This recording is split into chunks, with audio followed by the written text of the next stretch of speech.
D'abord, remercier les organisateurs, spécialement à Colin.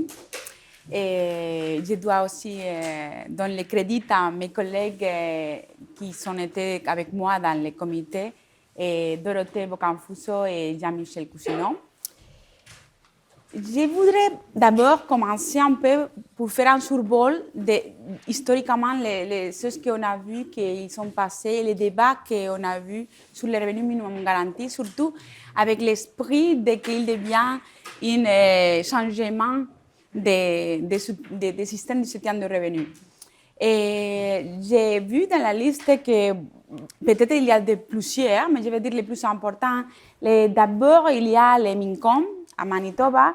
C'est une expérience que le gouvernement fédéral a mis 17 milliards de dollars et c'était financé pour 75% pour le gouvernement fédéral et le reste pour le gouvernement de Manitoba, et où il voulait voir de quelle façon il pouvait tendre à un revenu de base universel. Et après, au Québec, il y a eu aussi le livre blanc en 1984, où il y avait aussi, dans le but de la fiscalité, de voir comment on pourrait améliorer les soutiens de revenus, aussi vers quelque chose plus revenu de base. Et ensuite, on a la commission McDonald qui a commencé avant, mais que le rapport il a été rendu public seulement en 1985. Et c'était aussi le gouvernement qui a voulu faire un rapport pour voir comment on devenait un revenu de base universel, de quelle façon on pourrait faire un système de changement du système de revenus, de soutien de revenus, de système de soutien de revenus.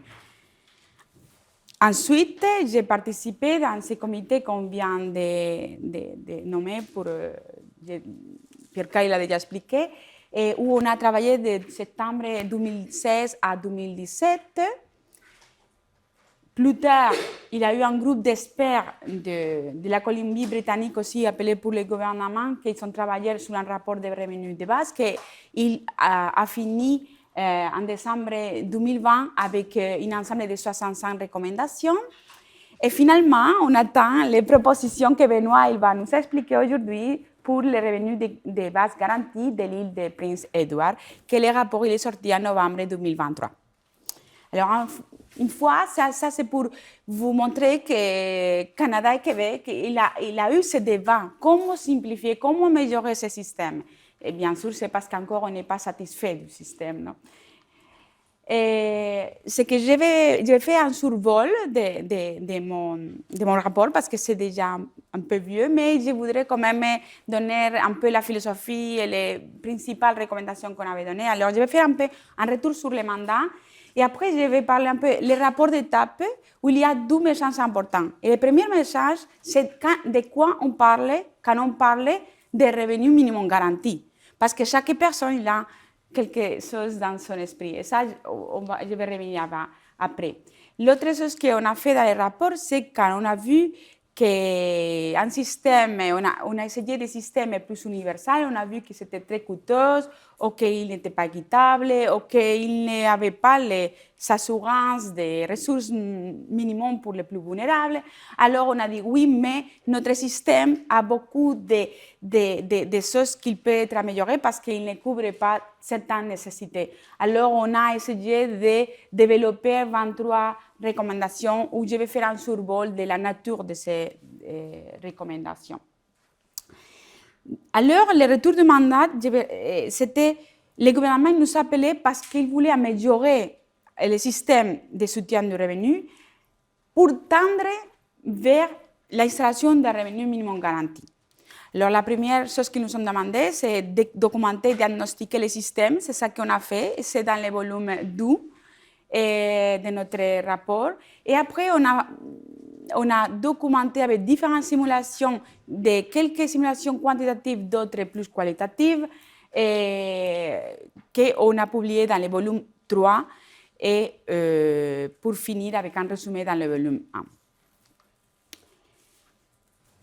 Comme je viens de dire, l'importance de savoir de quoi on parle quand on parle de revenus de base ou revenus de minimum garanti, c'est essentiel. Pourquoi? Parce que c'est très différent. Ce n'est pas la même chose si on parle d'une allocation universelle complète, d'un impôt négatif sur les revenus, ou si d'améliorer un régime de base de soutien. Pourquoi? Parce que chacun de ces types, il va avoir des propriétés différentes, des avantages différents qu'il peut partager ou non, ça dépend de comment on les implémente, et des questionnements différents. Alors, il faut savoir, quand on parle de ça, de quoi on est en train de parler. Et ça, c'est très important parce que, par exemple, si on parle d'une allocation universelle, si on a parlé d'une allocation universelle complète, absolue, on est en train de parler d'une allocation sans conditionnement d'âge pour tout le monde, la même quantité pour tout le monde, accumulable, pas imposable. Et comme vous voyez, ça ferait simplement une augmentation dans les revenus du marché et ça serait pour tout le monde. Cependant, si on va à un impôt négatif sur les revenus, on pourrait avoir les mêmes implications qu'une allocation universelle si on serait dans son implémentation plus absolue, mais quand même, il y aurait la partie que ça viendrait de la partie fiscale, alors ça viendrait comme un jour après de ce qu'on l'a implémenté, parce qu'on va traiter ça de façon avec l'imposition et les revenus. Et comme vous voyez, ici, il rentre en compte tout ce que c'est fiscalité et contrepartie et revenus. Et ça va dépendre de ton revenu. Et c'est accumulable dépendant de comment on a notre revenu de marché jusqu'à certaines allocations, seuil d'allocation nulle. Et finalement, ce qu'il y a dans tous les pays développés, c'est le soutien des revenus de base. Et dans quel consiste? Il consiste des mesures qu'on pourrait appliquer qui sont des allocations universelles. Par exemple, nous, on a des allocations pour les enfants qui sont assez universelles ou pour les personnes aînées qui sont assez universelles. Mais aussi, on a des crédits d'impôt, que ça, c'est plus dans l'impôt négatif. Alors, les systèmes de soutien des revenus de base, c'est un mélange de différentes mesures, mais la différence avec les autres, c'est qu'ils sont conditionnels, il faut être éligible, normalement, ça dépend des ressources de la personne, et il va avoir certains conditionnements. Alors, vous voyez, dans ce sens, et ça serait la forme qu'il prendrait avec notre revenu du marché. Et comme vous voyez, si on regarde pour les vraies données du Québec en 2016, c'est ça la forme qu'on a notre soutien des revenus de base. Dans les pays développés, il y a des pays qui sont plus généreux que d'autres. Alors, il y a des pays qui sont plus efficaces dans les mesures que d'autres. Alors, ça, c'est un peu où il y a l'amélioration vers un système différent. Alors, une fois qu'on sait de quoi on parle, quand on va dire on va aller à un revenu de base, on doit dire qu'est-ce qu'on veut faire de ces trois types, ou si c'est un mélange. Si c'est un mélange, c'est déjà soutien de revenus de base. Alors, avant d'aller sur les mesures en concrète, les comités ont voulu de dire, OK, mais imaginons qu'on va sur un truc universel, soit allocation universelle, soit d'impôt négatif. Alors, on a fait plusieurs scénarios. Je vais seulement montrer quelques-uns. Mais par exemple, si on ferait la haie remplaçant la quasi-totalité des soutiens actuels, alors on aura $878 par année, c'est annuel. Un peu pour vous indiquer, dans ce moment, dans les 2023, une personne seule, il recevait $8,007 par mois. C'est-à-dire que déjà, c'est seulement pour l'aide sociale, qu'il y a d'autres aides qu'on a notre système qui ne seront pas pris en compte, pendant qu'ici, oui.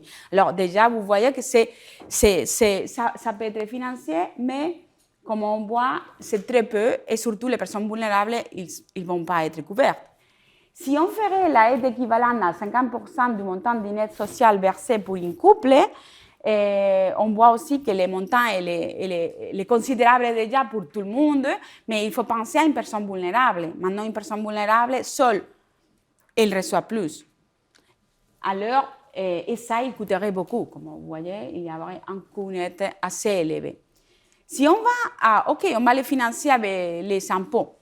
Alors, on va utiliser le système d'impôt négatif pour faire le même exercice. Alors, on va avec les mêmes montants, c'est-à-dire l'aide équivalente à 50% du montant de l'aide sociale versée pour un couple dans cette année-là. Maintenant, c'est un peu plus élevé.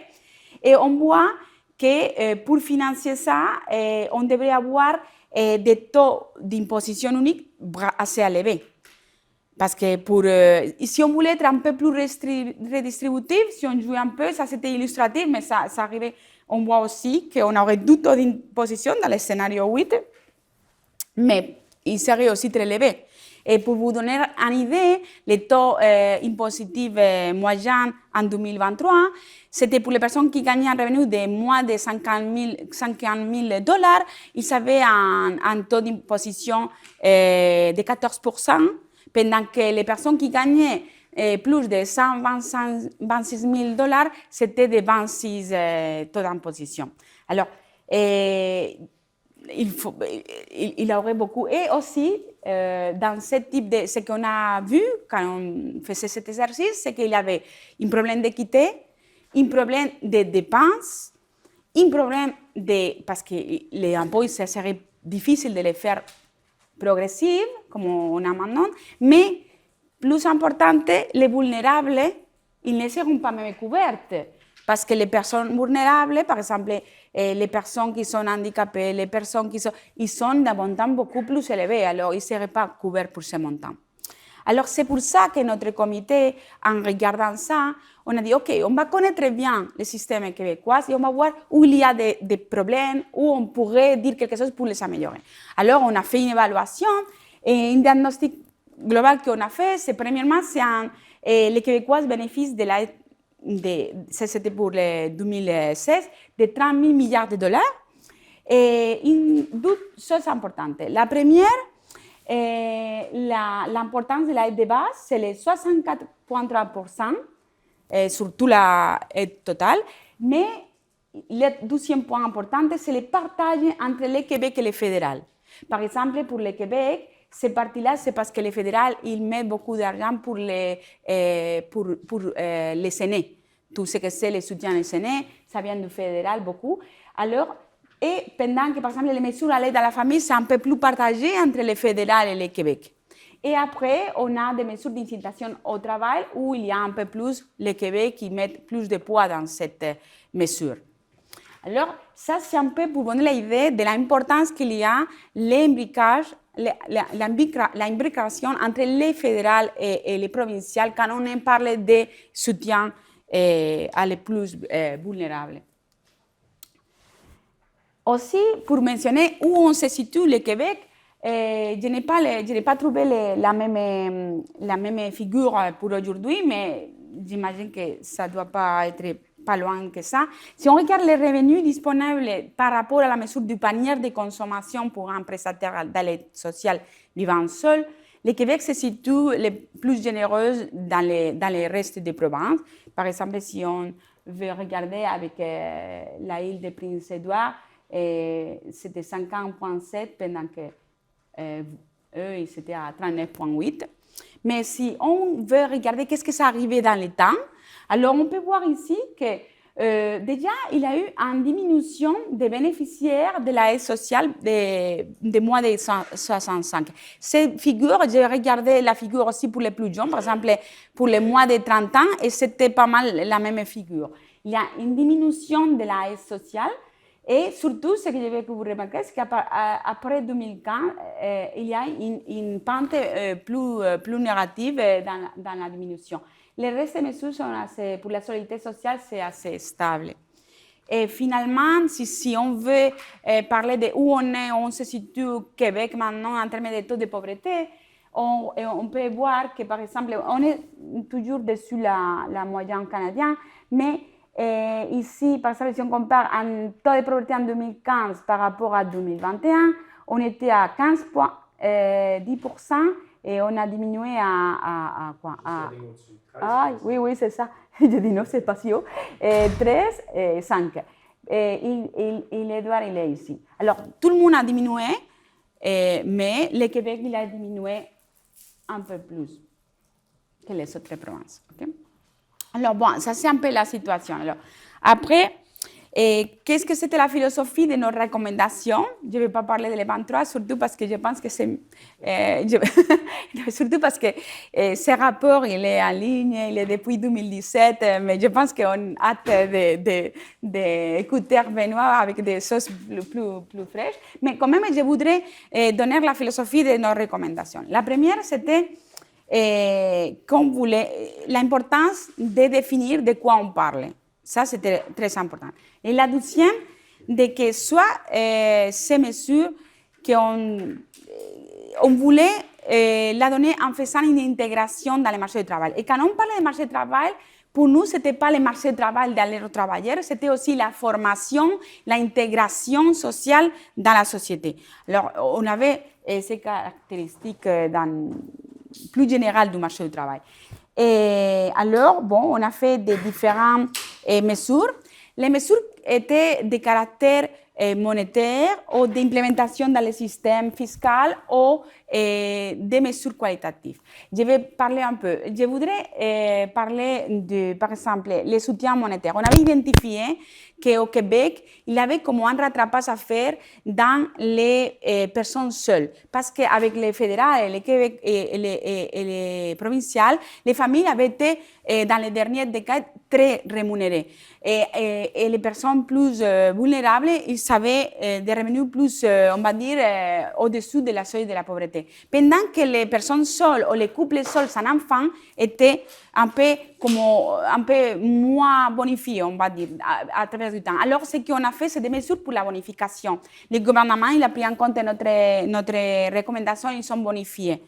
Et j'ai vu qu'ils bonifient dans les dernières années. Si c'est assez ou non, je ne sais pas parce que je devrais faire de nouveau le rapport, mais c'est beaucoup plus long. Mais au moins, il y a une bonification. L'autre chose qu'on avait donné beaucoup d'importance, c'est à expliciter un seuil minimal. Qu'est-ce qu'on entend pour un seuil minimal pour vivre bien, pour être... Alors, on a fait beaucoup de recommandations et on a fait beaucoup de preuves, qu'est-ce que ça serait un seuil minimum. Et bon, on n'a pas réussi à arriver à notre seuil minimum, mais quand même, ce que c'est bien, c'est que le gouvernement fédéral, il a lu notre rapport, et je ne sais pas si on a fait l'influence, mais quand même, en 2018, ils ont fait une équipe pour lutter contre la pauvreté. Dorothée et moi, on a participé à quelques échanges avec eux, et en 2019, Canada, il a mis un seuil officiel de la pauvreté en 2019. Et maintenant, ça c'est important pour les personnes pour recevoir des ressources. Et une autre chose que je voudrais parler et que je pense que c'est un problème, et je ne sais pas si Benoît, c'était la constance de voir la dépendance de l'aide sociale de quelques personnes. Il y a des familles que les enfants, ils dépendent de l'aide sociale égale que ses parents, et ils ne savent pas sortir de ça. Et ça, c'est par exemple une chose qu'on a dit beaucoup de choses, mais quantitativement, on n'a pas pu régler ce problème. Et je pense qu'encore, il n'est pas réglé.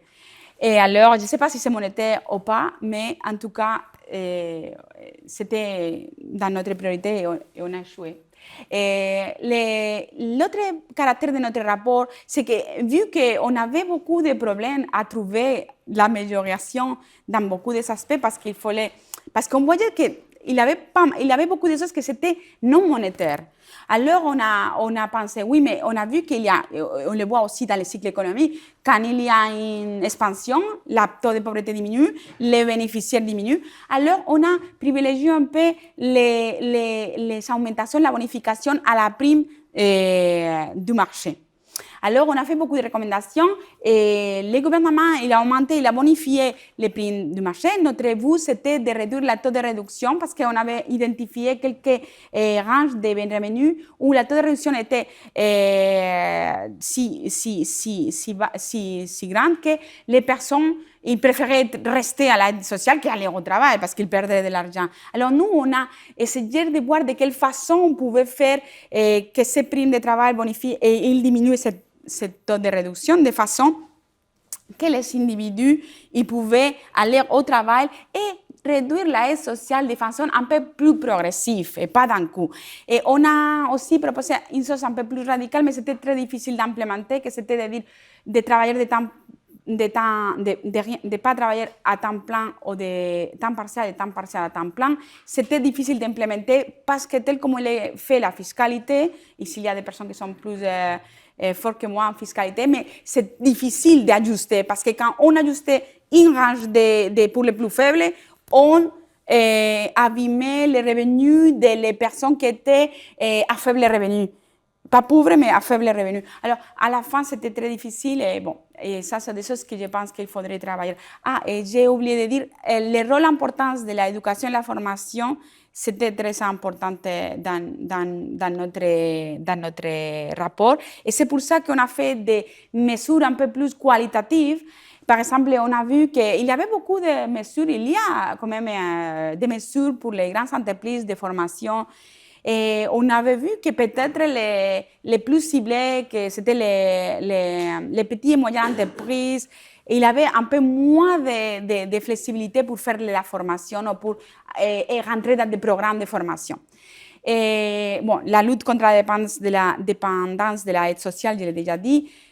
Et une autre chose qu'on a travaillé beaucoup et on a donné beaucoup de pistes, mais on ne sait pas où on est allé, où ils sont arrivés, c'était que les fardeaux de la dette pour les personnes de l'aide sociale, c'est très important. Et là-bas, je pense que la société devrait se questionner comment on fait, parce que quand ils ont des dettes, les taux d'intérêt pour payer ces dettes, c'est si gros qu'à la fin, ils n'ont pas jamais aucune façon de s'en sortir.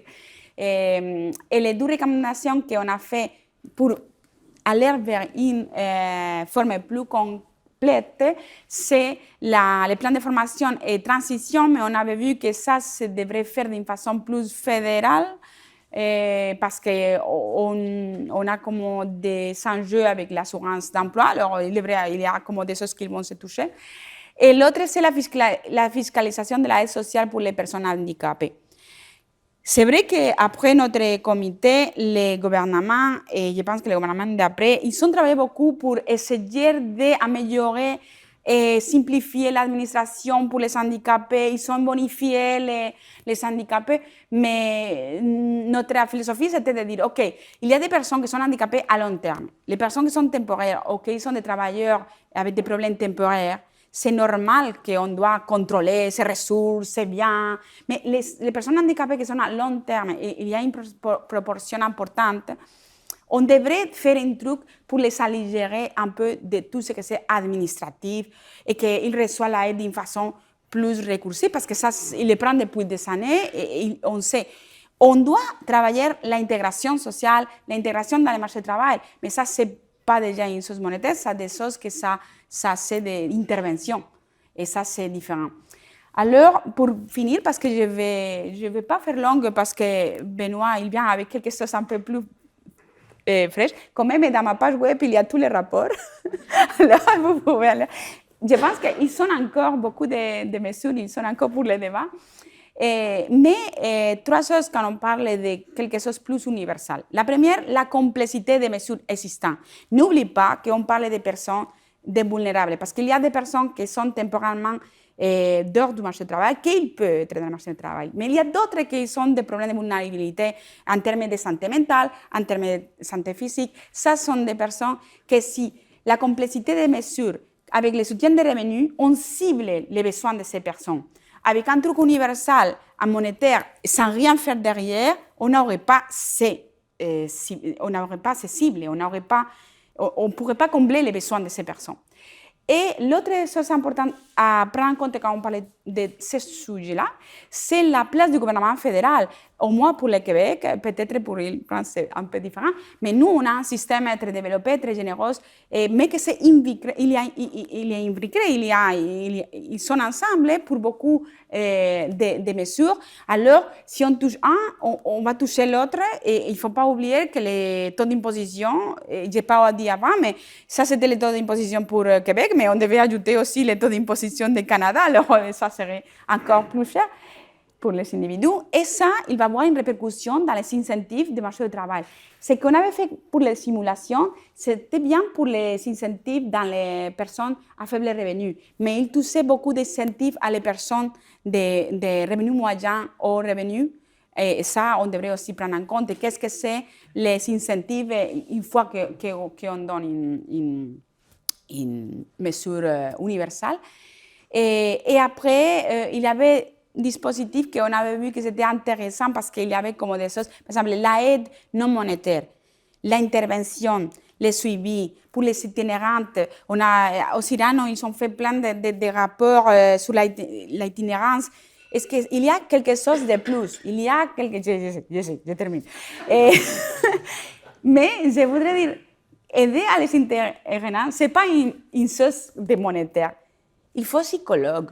Il faut que le système de santé soit aussi avec le système de soutien de revenus. Est-ce que ça ne fait pas du sens dans quelques personnes qu'il n'y a pas un soutien non monétaire et d'intégration? Il faut les imbriquer.